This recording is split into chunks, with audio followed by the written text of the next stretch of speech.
लो दोस्तों, कैसे हैं आप सब। दोस्तों मैं हूं सीए पंकज सरावगी और हम अपना स्टडी नोट नंबर 1 का third part chapter number 1B classification of cost आज कंटिन्यू करेंगे और फिनिश करें। देखो अभी तक हमने क्लासिफिकेशन ऑफ कॉस्ट के चैप्टर में 6 टॉपिक डिस्कस कर लिए। पहला था classification of cost on the basis of variability और behaviour, variable cost, fixed cost, semi variable cost.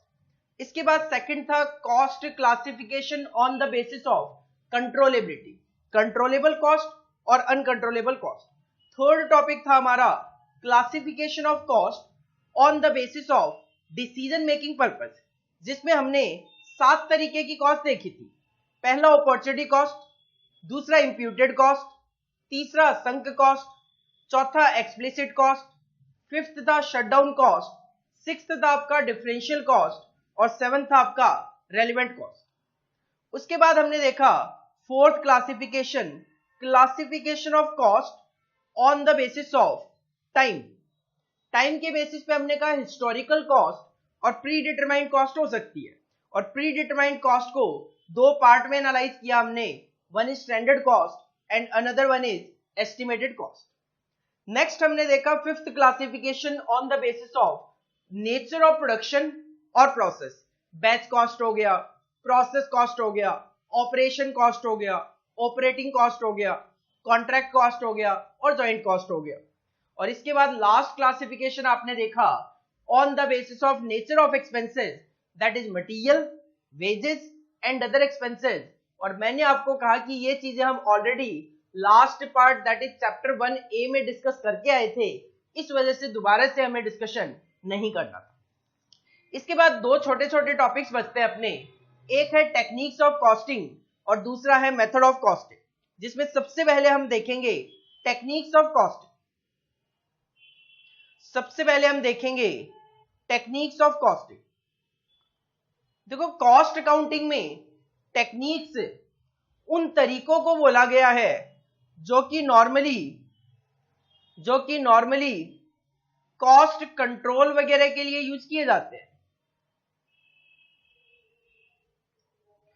Techniques of costing में उन तरीकों को बोला गया है जिसके थ्रू हम अपनी कॉस्ट को कंट्रोल करने की कोशिश करते हैं।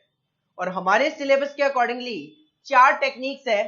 पहला है स्टैंडर्ड कॉस्टिंग, दूसरा है मार्जिनल कॉस्टिंग, तीसरा है यूनिफॉर्म कॉस्टिंग और चौथा है बजटरी कंट्रोल, जिसमें first standard costing, second marginal costing और फोर्थ बजटरी कंट्रोल। इस पे तो आप चैप्टर भी देखने वाले हो बिल्कुल एट द एंड।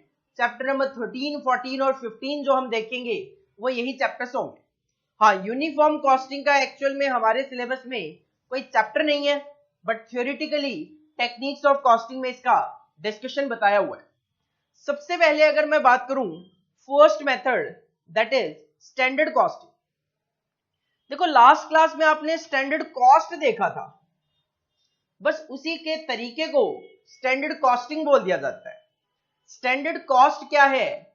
हम एक बेंचमार्क सेट करते हैं कि मटेरियल की कॉस्ट 5 रुपए आएगी, 1 यूनिट को बनाने के लिए 2 kg रॉ मटेरियल लगेगा। हमने ये बेंचमार्क सेट कर दिए मैनेजर्स के लिए, लाइक परचेज मैनेजर के लिए एक बेंचमार्क सेट कर दिया, 5 रुपए पर केजी में रॉ मटेरियल परचेज होगा।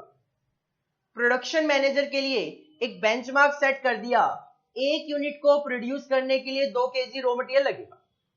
ये क्या है? स्टैंडर्ड।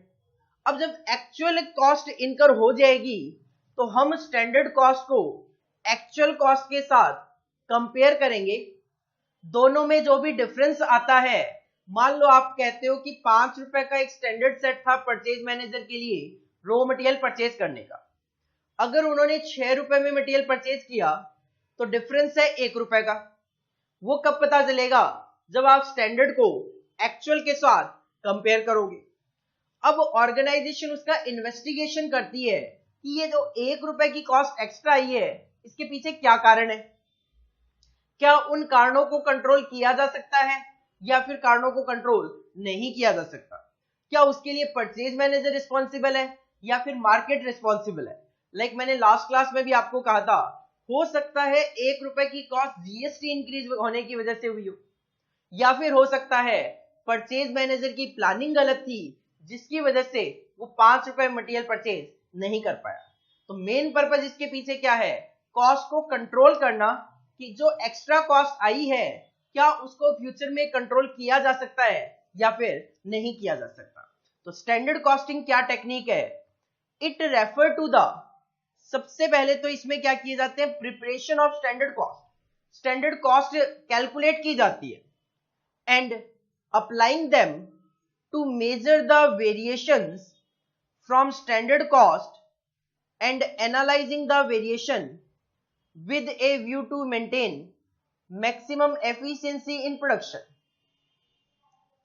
तो सबसे पहले स्टैंडर्ड प्रिपेयर किए जाते हैं। क्यों प्रिपेयर किए जाते हैं, ताकि हम वेरिएशंस जो है उनको एनालाइज कर सकें, ताकि हम प्रोडक्शन में maximum to maximum efficiency maintain कर सकें। देन जो एक्चुअल कॉस्ट इनकर होगी उसको कंपेयर किया जाएगा जो आपने pre determined cost that is standard prepare किए, एंड डेविएशंस, डेविएशन मतलब स्टैंडर्ड कॉस्ट और एक्चुअल कॉस्ट में जो डिफरेंस है उसको बोल दिया जाता है वेरिएंसेस, और उसको नोट डाउन कर लिया जाता है कि हाँ इतने डिफरेंसेस है। Thereafter the reason for the variances are एसेटेड, फिर एनालाइज किया जाता है कि वेरिएंसेस दैट इज डेविएशन या फिर एक्स्ट्रा कॉस्ट या लेस कॉस्ट के पीछे कारण क्या है, and accordingly necessary steps are taken to prevent their recurrence। और अगर आपकी कॉस्ट ज्यादा आई है तो उस सिचुएशन में ये कोशिश की जाएगी कि दोबारा से ये कॉस्ट ज्यादा इंकर ना हो। तो स्टैंडर्ड कॉस्टिंग एक्चुअल में क्या है, सबसे पहले स्टैंडर्ड कॉस्ट प्रिपेयर की जाती है, देन उसको एक्चुअल के साथ कंपेयर किया जाता है, दोनों के बीच में जो डिफरेंस है उसको वेरिएंस बोल दिया जाता है, उस वेरिएंस को एनालाइज किया जाता है और उसको रोकने की कोशिश की जाती है इन फ्यूचर। इस मेथड को, इस तरीके को नाम दे दिया गया स्टैंडर्ड कॉस्टिंग। पूरा का पूरा एक स्टैंडर्ड कॉस्टिंग का चैप्टर है हमारे सिलेबस में, ग्रुप 1 में भी और ग्रुप 2 में भी। तो यहां पे केवल और केवल थ्योरेटिकल पॉइंट हम डिस्कस कर रहे हैं। सेकंड है मार्जिनल कॉस्टिंग, इस पे भी आपको पूरा का पूरा एक चैप्टर नंबर 14 देखने को मिलेगा। मार्जिनल कॉस्टिंग का मतलब ही क्या है, it refer to the ascertainment of the marginal cost. Marginal का मतलब ही क्या होता है, एडिशनल। मार्जिनल का मतलब ही क्या होता है, एडिशनल। तो यहां पे हम एसर्टेन करते हैं marginal cost that is additional cost. कैसे, by differentiating between fixed cost and variable cost. जब हम मार्जिनल कॉस्टिंग में जाएंगे तो हम एक प्रॉफिट स्टेटमेंट देखेंगे। मार्जिनल कॉस्टिंग में प्रॉफिट स्टेटमेंट कुछ इस तरीके से चलता है, सबसे पहले सेल्स कंसीडर की जाती है, उसमें से वेरिएबल कॉस्ट माइनस की जाती है, उसमें से फिक्स्ड कॉस्ट माइनस की जाती है। मतलब वहां पे वेरिएबल कॉस्ट और फिक्स्ड कॉस्ट आपको अलग अलग माइनस होते हुए देखने को मिलेगी, जिसकी वजह से बोला गया कि हम डिफरेंशिएट करते हैं कौन सी कॉस्ट वेरिएबल है और कौन सी कॉस्ट फिक्स्ड है। And the effect on profit of the changes in volume और टाइप ऑफ आउटपुट। और जैसे जैसे आप अपने आउटपुट में चेंज करोगे, एडिशनल आउटपुट करोगे, तो उसकी वजह से आपकी जो कॉस्ट होगी, आपका जो प्रॉफिट होगा, उस पर क्या इफेक्ट आएगा। और सिंपल सी अगर मैं बात करूं, जैसे जैसे आप आउटपुट में चेंज करोगे वैसे वैसे आपकी वेरिएबल कॉस्ट तो चेंज होती जाएगी। Classification on the basis of variability, जैसे जैसे आप अपने आउटपुट में चेंज करोगे वेरिएबल कॉस्ट तो चेंज होती जाएगी, बट फिक्स्ड कॉस्ट नॉर्मली क्या रहेगी, कांस्टेंट रहेगी। अकॉर्डिंगली आपके प्रॉफिट पे क्या इफेक्ट होगा वो हम यहां पे जानना चाहते हैं। It means it follow the behaviour wise classification of cost on the basis of variability कह दो या बिहेवियर कह दो, एक ही बात है। तो it means it follow the behaviour wise classification of cost को ये फॉलो करते हैं, कौन सी कॉस्ट वेरिएबल है, कौन सी कॉस्ट फिक्स्ड है, इसको क्लासिफाई करने के बाद ही मार्जिनल कॉस्टिंग ये देखता है कि एडिशनल आउटपुट बनाने पे कितनी एडिशनल कॉस्ट इनकर होगी। तो marginal costing is nothing, simple सी मैं बात करूं, जैसे जैसे आपका एडिशनल आउटपुट बढ़ेगा उसका प्रॉफिट पे क्या इंपैक्ट होगा, this is the marginal costing. Behaviour wise classification of cost यहां पे किया जाता है, कॉस्ट को वेरिएबल और फिक्स्ड अलग अलग पार्ट में एनालाइज किया जाता है। तीसरा, थर्ड जो हमारा टेक्निक है कॉस्टिंग का, this is the uniform costing. Uniform का मतलब ही क्या होता है, सेम। यूनिफॉर्म का मतलब ही होता है सेम। तो a technique where standardised principles and methods, कुछ प्रिंसिपल्स, रूल्स एंड रेगुलेशन बना दिए गए, मेथड बना दिए गए ऑफ कॉस्ट अकाउंटिंग, जो कि हमें अभी मेथड ऑफ कॉस्ट अकाउंटिंग देखना भी आज, are employed by a number of different companies and firm is termed as uniform costing. जैसे कि बैच कॉस्टिंग एक मेथड ऑफ कॉस्टिंग है जो कि नॉर्मली फार्मा इंडस्ट्री में यूज होता है। मैंने आपको लास्ट क्लास में बैच कॉस्ट का मीनिंग बताया था कि अगर हम एक साथ काफी सारी टैबलेट्स बनाते हैं तो उन सब पे सेम बैच कोड पड़ा हुआ होता है। Normally pharma industry batch costing follow करती है।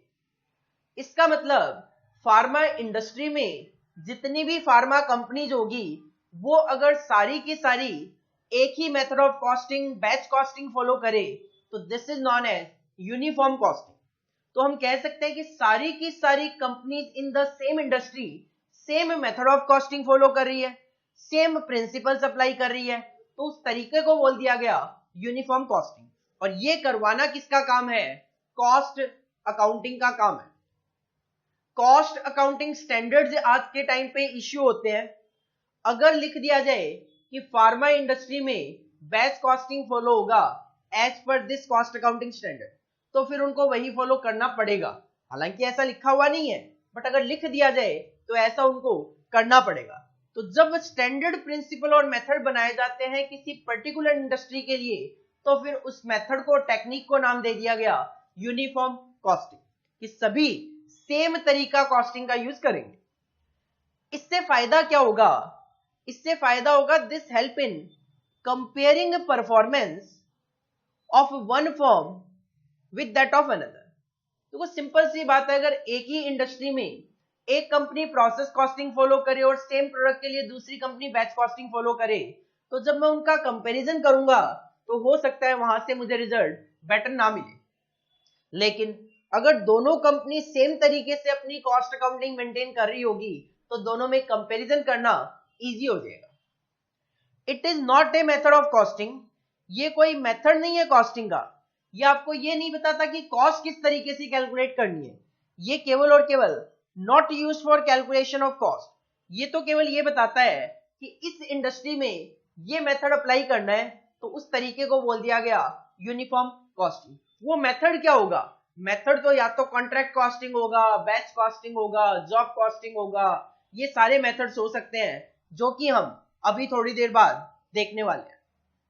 तो यूनिफॉर्म कॉस्टिंग क्या है, जब पूरी की पूरी इंडस्ट्री पे एक ही प्रिंसिपल और मेथड ऑफ कॉस्टिंग अप्लाई किया जाए for comparison purpose, this technique is known as uniform costing.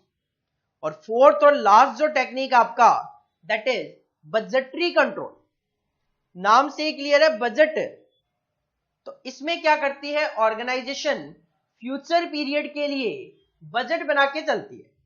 मार्च में अप्रैल के लिए पहले से ही एस्टिमेशन कर लिया जाता है कितनी मार्केट में सेल होने की उम्मीद है, कितना हम प्रोडक्शन करेंगे, कितना कैश आएगा, कितना कैश जाएगा। तो जो हम बजट बना लेते हैं, इससे एग्जांपल 10,000 यूनिट हम प्रोड्यूस करेंगे, 5 लाख रुपए की कॉस्ट आएगी, तो हम अपने बजट के बेसिस पे अपनी एक्टिविटीज और कॉस्ट को कंट्रोल करने की जब कोशिश करते हैं तो उस टेक्निक को नाम दे दिया गया बजटरी कंट्रोल। तो जब ऑर्गेनाइजेशन बजट बनाकर अपनी एक्टिविटीज और कॉस्ट को कंट्रोल करने की कोशिश करती है, this technique is known as budgetary control. It is a technique of costing in which first of all budgets are prepared. पहले तो ऑर्गेनाइजेशन बजट बनाती है कि कितना खर्चा आएगा, कितनी यूनिट बिकेगी, कितनी यूनिट प्रोड्यूस करनी है, and then these budgets are compared with actuals for achievement of target and revision of budget in the light of change circumstances. फिर बजट को एक्चुअल के साथ कंपेयर किया जाएगा और अकॉर्डिंगली जो भी सर्कमस्टांसेस में चेंज होगा हम अपने बजट को चेंज करते हुए चले। देखो एक यहाँ पे बच्चों को डाउट आता है छोटा सा कि सर बजटरी कंट्रोल की जो लैंग्वेज है और स्टैंडर्ड कॉस्टिंग की जो लैंग्वेज है वो सेम है, लेकिन दोनों में फर्क ये है स्टैंडर्ड कॉस्टिंग में नेसेसरी स्टेप्स लिए जाते हैं ताकि जो गलती हुई है वो दोबारा ना हो, और इसमें कहीं ना कहीं जो मैनेजर्स वगैरह होते हैं उनकी रिस्पॉन्सिबिलिटी होती है कि अगर कॉस्ट ज्यादा आई तो हो सकता है उन पे पेनल्टीज लगाई जाए, कॉस्ट कम इनकर होती है हो सकता है उनको बोनस दिया जाए, लेकिन बजट में कोई भी रिस्पॉन्सिबिलिटी नहीं होती। ऐसा नहीं होता कि this person is responsible for that cost incurred. हाँ, बजट बनाने की रिस्पॉन्सिबिलिटी जरूर होती है कि ये बजट कौन बनाएगा, ये बजट कौन बनाएगा। सेल्स बजट सेल्स मैनेजर बनाएगा, प्रोडक्शन बजट प्रोडक्शन मैनेजर बनाएगा, but he will not be responsible for the extra cost. अगर कोई एक्स्ट्रा कॉस्ट आती है, सर्कमस्टांसेस में चेंज होता है, तो बजट को रिवाइज किया जा सकता है फॉर द फ्यूचर पीरियड। तो these are the 4 techniques of costing. Standard costing, standard बनाया जाएगा, एक्चुअल के साथ कंपेयर किया जाएगा, डिफरेंस को वेरिएंसेस बोल दिया गया, रिस्पॉन्सिबिलिटी मैनेजर की सेट होती है। दूसरा मार्जिनल कॉस्टिंग, एडिशनल आउटपुट की वजह से जो एडिशनल कॉस्ट आएगी that is the marginal costing technique. Uniform costing, एक इंडस्ट्री पे सेम तरीके के रूल्स एंड रेगुलेशन और मेथड ऑफ कॉस्टिंग अप्लाई करना यूनिफॉर्म कॉस्टिंग कहलाता है। और बजटरी कंट्रोल, ऑर्गेनाइजेशन बजट बना के अपनी एक्टिविटीज को जब कंट्रोल करने की कोशिश करती है, this is known as technique of budgetary control. एक हेडिंग डालो, technique of costing, technique of costing, और ये टेक्निक ऑफ कॉस्टिंग एक एक करके कॉपी करो जरा।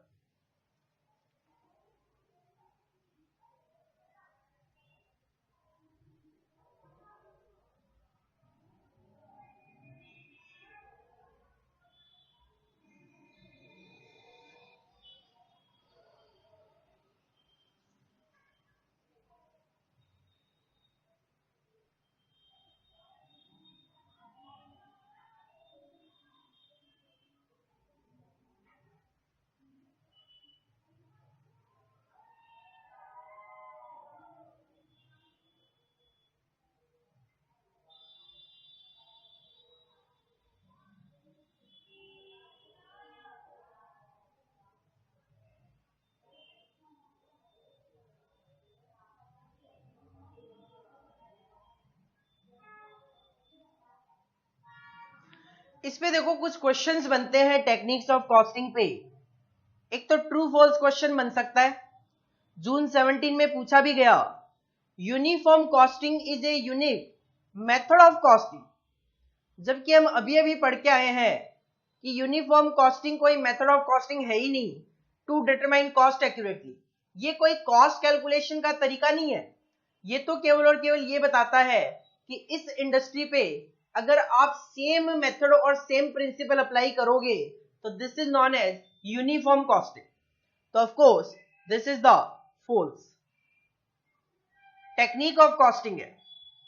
Marginal costing follow the identifiability wise classification of cost. ये भी फॉल्स है क्योंकि मार्जिनल कॉस्टिंग फॉलो करता है बिहेवियर वाइज या variability wise classification of cost. ये भी आपके एग्जाम में दिसंबर 18 में क्वेश्चन आया था। इसके अलावा दिसंबर 17 में एक एमसीक्यू क्वेश्चन था, marginal costing technique follow the following based of classification, element wise नहीं, फंक्शन वाइज नहीं, बिहेवियर वाइज यस, आइडेंटिफिएबिलिटी वाइज नहीं। तो मार्जिनल कॉस्टिंग कौन सा क्लासिफिकेशन ऑफ कॉस्ट फॉलो करता है? Behaviour wise classification of cost follow करता है। कॉपी करो जरा ये 3 क्वेश्चन जो कि एग्जाम में आए हुए हैं, दोबारा भी रिपीट हो सकते हैं।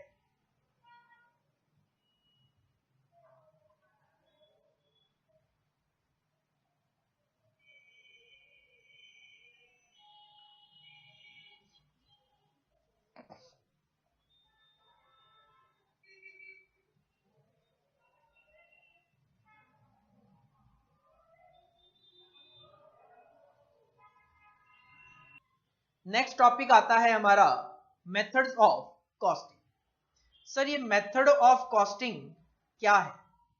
देखो मेथड ऑफ कॉस्टिंग की अगर मैं बात करूं तो जैसे मैंने पहले भी बोला कि सर्विस इंडस्ट्री और मैन्युफैक्चरिंग इंडस्ट्री की कॉस्ट कैलकुलेशन का तरीका सेम नहीं हो सकता। हर एक प्रोडक्ट की कॉस्ट कैलकुलेट करने का तरीका सेम नहीं हो सकता। तो सर जब अलग अलग तरीके हैं तो उन्हीं को मेथड्स ऑफ कॉस्टिंग बोल दिया गया कि कौन से सिचुएशन में कौन से प्रोडक्ट के लिए कौन सा मेथड ऑफ कॉस्टिंग अप्लाई होगा।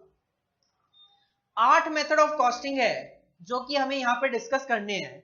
एक सर सबसे पहला है जॉब कॉस्टिंग। देखो जी जॉब कॉस्टिंग से सबसे पहले तो स्टूडेंट जो गलत समझ जाते हैं वो समझ जाते हैं जॉब जो कि एम्प्लॉय वाली नेचर की होती है।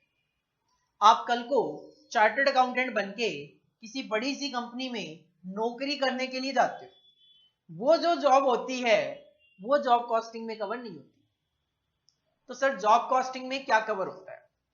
जॉब का मतलब होता है अगर एक ऑर्गेनाइजेशन एक पर्सन किसी कस्टमर के स्पेसिफिकेशन के अकॉर्डिंगली माल बनाकर दे, अगर एक ऑर्गेनाइजेशन या पर्सन किसी कस्टमर के स्पेसिफिकेशन के अकॉर्डिंगली माल बना के दे, तो जब ये ऑर्गेनाइजेशन या पर्सन कस्टमर स्पेसिफिकेशन के अकॉर्डिंगली कोई काम करके देती है उसको बोला जाता है जॉब।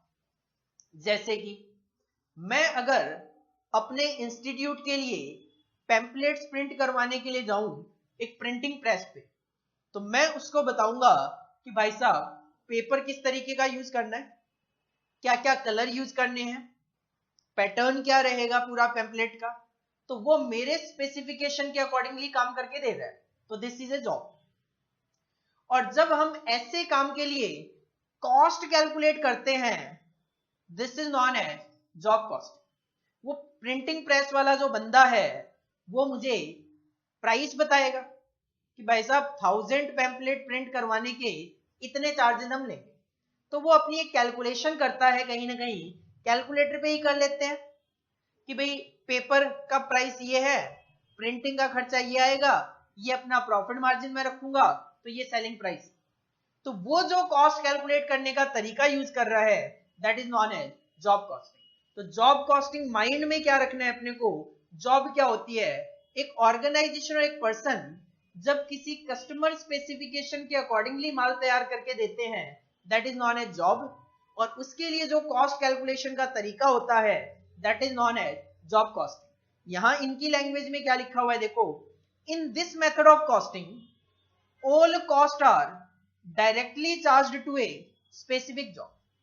इसमें क्या होता है, इसमें हम जो कॉस्ट होती है in this method costing all cost, जितनी भी कॉस्ट होती है वो सारी की सारी स्पेसिफिक जॉब से ही चार्ज की जाती है। आप जो ये प्रिंट करवाने के लिए जाओगे प्रिंटिंग प्रेस के पास, आप ये जो प्रिंट करवाने के लिए जाओगे प्रिंटिंग प्रेस के पास, प्रिंटिंग प्रेस वाला आपके पेपर प्रिंटिंग के खर्चे सारे के सारे आपसे ही चार्ज करेगा। Industries where this method of costing is generally applied are, printing press वाले यूज करते हैं, ऑटोमोबाइल गैरेज वाले यूज करते हैं। आप अपनी गाड़ी को रिपेयर करवाने के लिए जाओ, आपकी गाड़ी को रिपेयर करने से रिलेटेड जो भी खर्चे होंगे वो आपसे ही तो चार्ज करेगा। रिपेयर शॉप वाला जो भी रिपेयरिंग करेगा वो आपके लिए करेगा और जो भी खर्चे करेगा आपसे चार्ज करेगा। शिप बिल्डिंग वाले भी यही कॉन्सेप्ट यूज करते हैं, हाउस बिल्डिंग वाले भी यही कॉन्सेप्ट यूज करते हैं, इंजन और मशीन कंस्ट्रक्शन वाले भी यही कॉन्सेप्ट यूज करते हैं। बाकी फर्दर डिस्कशन आप इसका चैप्टर 9 में देखोगे। तो फिलहाल के लिए जॉब का मतलब जब एक ऑर्गेनाइजेशन और एक पर्सन कस्टमर स्पेसिफिकेशन के अकॉर्डिंगली काम करती है that is known as job. उसके लिए जो कॉस्ट कैलकुलेशन का तरीका है that is known as job cost.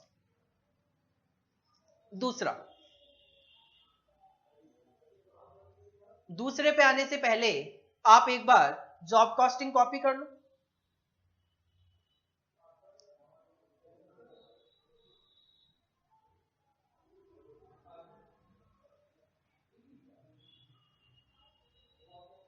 पहला मेथड ऑफ कॉस्टिंग हुआ अपना जॉब कॉस्टिंग। दूसरा है कॉन्ट्रैक्ट कॉस्टिंग। कॉन्ट्रैक्ट कॉस्टिंग की स्पेशलिटी की बात करूं तो ये केवल और केवल अप्लाई होते हैं बिल्डिंग कंस्ट्रक्शन। ये जो रियल एस्टेट कंपनीज वगैरह होती है जिनका काम है बिल्डिंग्स बनाना, बनाकर बेचना, ये जो मेथड ऑफ कॉस्टिंग फॉलो करते हैं that is known as contract costing. The term is usually applied to the costing method adopted where large scale contract, real estate वालों के बड़े बड़े कॉन्ट्रैक्ट होते हैं at different sites, अलग अलग साइट पे चल रहे होते हैं, are carried out।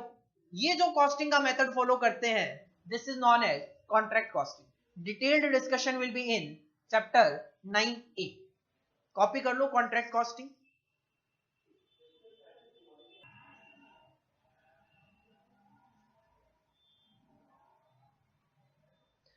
इसके बाद नेक्स्ट मेथड ऑफ कॉस्टिंग है हमारा बैच कॉस्टिंग। बैच कॉस्टिंग हमने लास्ट क्लास में बैच कॉस्ट देखा था कि जब हम ग्रुप ऑफ प्रोडक्ट एक साथ बनाते हैं, मतलब एक साथ काफी सारी यूनिट बनाते हैं किसी प्रोडक्ट की, तो उसको एक बैच बोल दिया जाता है। उसमें जो कॉस्ट इनकर होती है उसको बैच कॉस्ट बोल दिया जाता है, और उसकी कॉस्ट कैलकुलेट करने का जो तरीका है उसको बैच कॉस्टिंग बोल दिया जाता है। क्योंकि method of costing is nothing procedure of calculation of cost. तो क्या प्रोसीजर है एक बैच की कॉस्ट को कैलकुलेट करने की? This procedure is known as batch costing. तो in this method all cost are directly charged to a group of product, और ग्रुप ऑफ प्रोडक्ट को सिंपल मैं कहूं तो बैच। तो जब सारी की सारी कॉस्ट हम एक बैच में चार्ज करते हैं तो उस मेथड को बोल दिया गया batch costing. It is suitable in pharma industry. Normally batch costing pharma industry में फॉलो की जाती है। ये एग्जांपल मैंने आपको बैच कॉस्ट के टाइम पे भी दिया था। इसके बाद फोर्थ मेथड ऑफ कॉस्टिंग है आपका ऑपरेशन कॉस्टिंग। तो this product costing system is used when an entity produces more than one variant of final product। Final product जो आप बना रहे हो वो एक से ज्यादा तरीके के बना रहे हो, लाइक लेडीज गारमेंट्स हो गए, किड्स गारमेंट हो गए, मेंस गारमेंट हो गए, लेकिन using different materials. Cotton use कर रहे हो, सिल्क यूज कर रहे हो, लेकिन विद सिमिलर कन्वर्जन एक्टिविटी। लेकिन कन्वर्जन एक्टिविटी आपकी सेम है, कटिंग भी कर रहे हो, स्टिचिंग भी कर रहे हो, भले ही वो किड्स गारमेंट हो, लेडीज गारमेंट्स हो, मेंस गारमेंट हो। तो उस तरीकों को क्या बोल दिया गया? Operation costing. फॉर एग्जांपल, जो मैं एग्जांपल दे रहा था आपको, रेडीमेड गारमेंट्स हो गया, ज्वेलरी मेकिंग हो गई। ज्वेलरी मेकिंग वाले भी क्या है, सिल्वर, गोल्ड, अलग अलग कैरेट का यूज करते हैं। 22 कैरेट, 23 कैरेट, 24 कैरेट, तो अलग अलग तरीके के मटेरियल होंगे। प्रोडक्ट भी अलग अलग बनाएंगे, किसी से रिंग बना रहे हैं, किसी से हार बना रहे हैं, और लेकिन जो कन्वर्जन एक्टिविटीज होती है, काम करने का उनका जो तरीका होता है वो सेम होता है। पहले सोने को पिघलाकर फिर उसकी मेकिंग वगैरह करके प्रोडक्ट का रूप उसको दिया जाता है। तो this is known as operation costing. Copy करो जरा इस स्लाइड को पहले।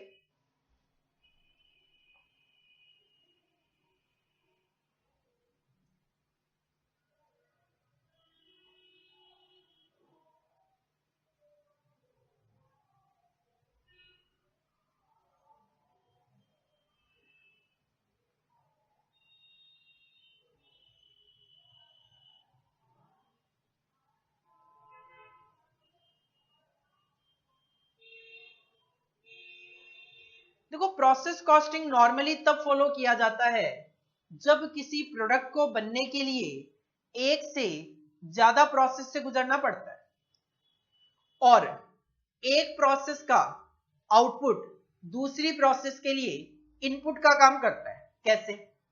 मान लो मैंने मार्केट से कॉटन खरीदा, मेरा टारगेट है शर्ट बनाना। अगर मैंने मार्केट से कॉटन खरीदा तो पहले मुझे उस कॉटन को थ्रेड में कन्वर्ट करना पड़ेगा, एक प्रोसेस हो गई। देन मैं उस थ्रेड से क्लॉथ बनाऊंगा, 2 प्रोसेस हो गई। देन क्लोथ से शर्ट बनाऊंगा, 3 प्रोसेस हो गई। तो एक प्रोडक्ट को बनाने के लिए मुझे कई स्टेजेस से गुजरना पड़ रहा है।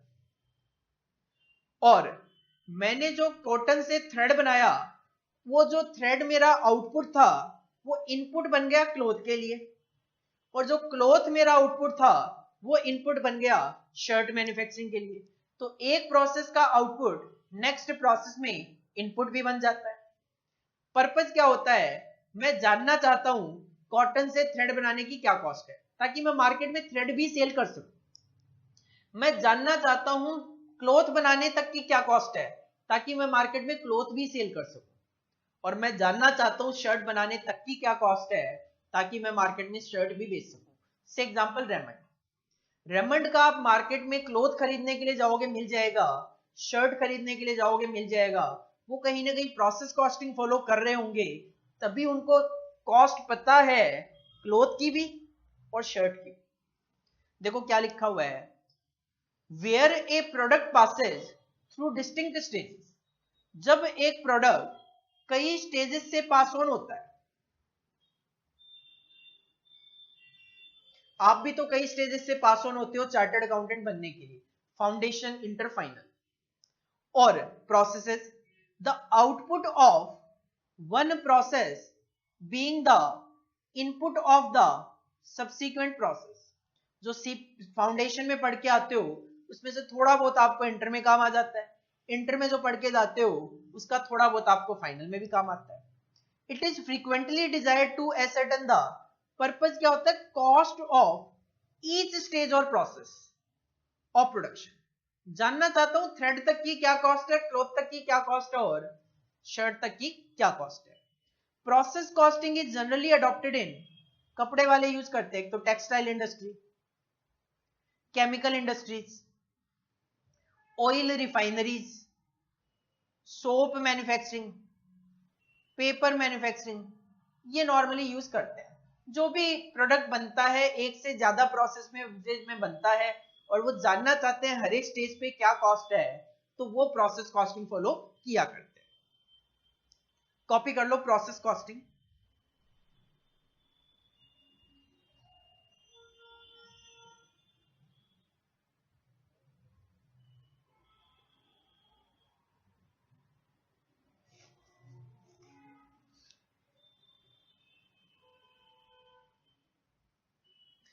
सिक्स्थ मेथड है हमारा यूनिट कॉस्टिंग। यूनिट कॉस्टिंग तब फॉलो किया जाता है जब आप एक सिंगल यूनिट की कॉस्ट जानना चाहते हो। आप जानना चाहते हो कि सर एक यूनिट को बनाने की मेरी क्या कॉस्टिंग आ रही है, तो उस सिचुएशन में ऑर्गेनाइजेशन एक यूनिट पे जो खर्चा है उसकी कॉस्ट को कंसीडर करके एक यूनिट की कॉस्ट कैलकुलेट करता है, उसको यूनिट कॉस्टिंग बोल दिया गया।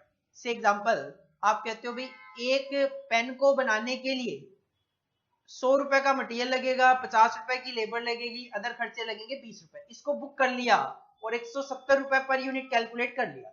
This is the unit cost. तो this method is also known as, इसको सिंगल कॉस्टिंग भी बोला जाता है, इसको आउटपुट कॉस्टिंग भी बोल दिया जाता है। In this method cost is ascertained for a single product. एक प्रोडक्ट की, एक यूनिट की कॉस्ट कैलकुलेट करने का जो तरीका है that is known as unit cost. This method is suitable in industries like brick making. ईंट बनाने वाले जानना चाहते हैं एक ईंट की क्या कॉस्ट है, सीमेंट मैन्युफैक्चरिंग वाले जानना चाहते हैं एक टन की क्या कॉस्ट है। बाकी हम इसको चैप्टर 8 में थोड़ा डिस्कस करेंगे। तो नेक्स्ट आप कॉपी करो unit cost. This is your sixth method of costing. इसके बाद सेवंथ मेथड है हमारा ऑपरेटिंग कॉस्टिंग। जैसा कि मैंने पहले भी कहा, सर्विस कॉस्टिंग को ही ऑपरेटिंग कॉस्टिंग बोलते हैं। तो सिंपल सी बात है, ऑपरेटिंग कॉस्टिंग, सर्विस कॉस्टिंग वो मेथड ऑफ कॉस्टिंग है जो कि सर्विस प्रोवाइडर्स यूज करते हैं। जैसे हम टीचर्स, एजुकेशन सर्विस प्रोवाइड करने वाले, हॉस्पिटल सर्विस प्रोवाइड करने वाले, होटल सर्विसेज प्रोवाइड करने वाले, ये सारे के सारे सर्विस कॉस्टिंग मेथड यूज कर सकते हैं। This is also known as service costing. This method is applicable where services are rendered rather than goods produced। हम गुड्स नहीं बनाते, हम सर्विस प्रोवाइड करते हैं और अपनी कॉस्ट कैलकुलेट करना चाहते हैं तो सर्विस कॉस्टिंग अप्लाई करें। This method is employed in railway की सर्विसेज है, ट्रांसपोर्ट की सर्विसेज होती है, वाटर सप्लाई वालों की सर्विसेज होती है, टेलीफोन सर्विस प्रोवाइडर होते हैं, इलेक्ट्रिसिटी कंपनी सर्विस प्रोवाइड करती है, हॉस्पिटल सर्विसेज होती है, एमसीडी वाले सर्विसेज प्रोवाइड करते हैं। This all are the service provider, तो सर्विस कॉस्टिंग फॉलो किया जाता है। बाकी हम इसको चैप्टर 12 में ब्रॉडली डिस्कस करें। अब कुछ कंपनीज के प्रोडक्ट का नेचर इस तरीके का होता है कि वो किसी एक मेथड को अप्लाई कर ही नहीं पाती। जैसे कि अगर एक कंपनी कार बनाती है, गाड़ी बनाती है, तो गाड़ी को बनाने में तो बहुत सारे कंपोनेंट्स यूज होते हैं। गाड़ी का स्ट्रक्चर होता है, इंजन होता है, टायर्स होते हैं, स्टीयरिंग वगैरह होता है, एसी वगैरह लगते हैं, और भी बहुत सारे कंपोनेंट लगते हैं। अगर एक कंपनी ये सारे के सारे प्रोडक्ट खुद बनाए और देन उसको असेंबल करे प्रोडक्ट को, तो क्या वो कंपनी एक मेथड ऑफ कॉस्टिंग फॉलो कर सकती है? ऑफ कोर्स नहीं। इंजन के लिए अलग मेथड ऑफ कॉस्टिंग हो सकता है और टायर्स के लिए अलग मेथड ऑफ कॉस्टिंग हो सकता है। तो मल्टीपल कॉस्टिंग वो ऑर्गेनाइजेशन फॉलो करती है जिनके प्रोडक्ट के लिए एक मेथड ऑफ कॉस्टिंग सफिशिएंट नहीं होता, तो वो एक से ज्यादा मेथड ऑफ कॉस्टिंग अप्लाई करते हैं। Some products are so complex, कई प्रोडक्ट का नेचर होता है complex, that no single system of costing is applicable, कि एक सिस्टम ऑफ कॉस्टिंग आप फॉलो नहीं कर पाते। It is used where there are a variety of components separately produced and subsequently assembled in a complex production activity. This method is applicable to manufacturing concern producing, गाड़ी assemble होती है, aeroplane बहुत सारे component लगते हैं, machine tools, typewriters, radios, cycles, saving machine. मतलब आप कह सकते हो जहां जहां असेंबली का कॉन्सेप्ट होता है कि ये प्रोडक्ट तो असेंबल होके बनता है, वहां पे आप कह सकते हो एक सिंगल मेथड ऑफ कॉस्टिंग से बात नहीं बनेगी। तो आप जब एक से ज्यादा मेथड ऑफ कॉस्टिंग फॉलो करोगे, that is known as multiple costing. तो these are the 8 methods of costing. जो देखो एक क्वेश्चन है यहां पे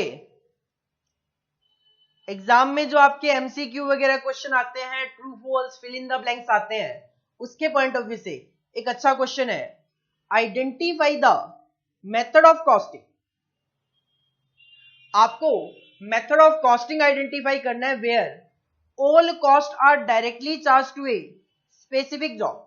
और जब स्पेसिफिक जॉब से हम सारी की सारी कॉस्ट चार्ज कर पाते हैं तो उस मेथड को आप बोलते हो job costing. All cost are directly charge to a group of product और ग्रुप को हम बोलते हैं बैच, तो method of costing will be batch costing. The nature of the product is complex and method can not be ascertain. हम कहते हैं जब मेथड असर्टेन नहीं की जा रही हो तो इस सिचुएशन में you can apply multiple costing and cost is ascertain for a single product.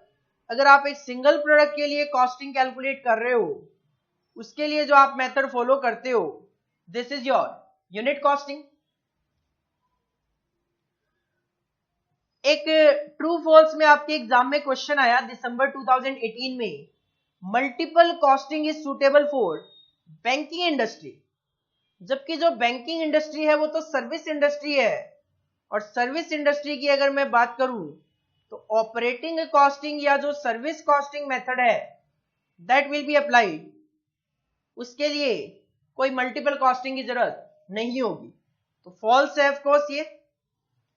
एक और क्वेश्चन है, batch costing is suitable for sugar industry, chemical, pharma, oil.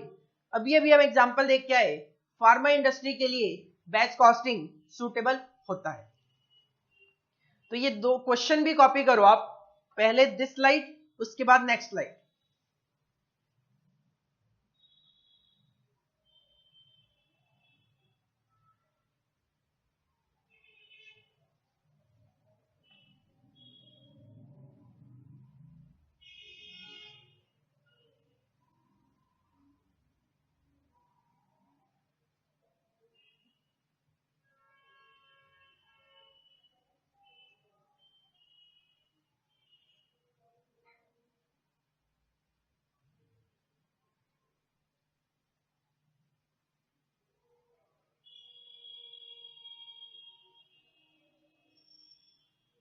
This is all about our classification of cost topic. Classification of cost में हमने 8 topic discuss किए. Classification of cost on the basis of variability और behaviour. Second, classification of cost on the basis of controllability. Third, on the basis of decision making purpose. Fourth, on the basis of time. Fifth, on the basis of nature of production और process. Sixth, on the basis of nature of expenses. और आज हमने discuss किया 4 तरीके की technique of costing: standard costing, marginal costing, uniform costing, budgetary control. और method of costing: job costing, batch costing, contract costing, operation costing, process costing, operating costing, multiple costing. These are the method of costing जो कि हमने आज discuss की. इतना आप revise करके आओ नेक्स्ट क्लास में. और यहां पे हमारा स्टडी नोट नंबर 1 पूरा का पूरा कंप्लीट होता है, जो कि थ्योरी पॉइंट ऑफ व्यू से हमारे एग्जाम में काफी इंपॉर्टेंट है. जो आपका पहला क्वेश्चन आता है एग्जाम में 25 मार्क्स का कंपलसरी क्वेश्चन, जिसमें MCQs, true false, match the following, fill in the blanks, ये जो क्वेश्चन आते हैं, इसके पॉइंट ऑफ व्यू से आपका जो स्टडी नोट नंबर 1 है मोस्ट इंपॉर्टेंट है.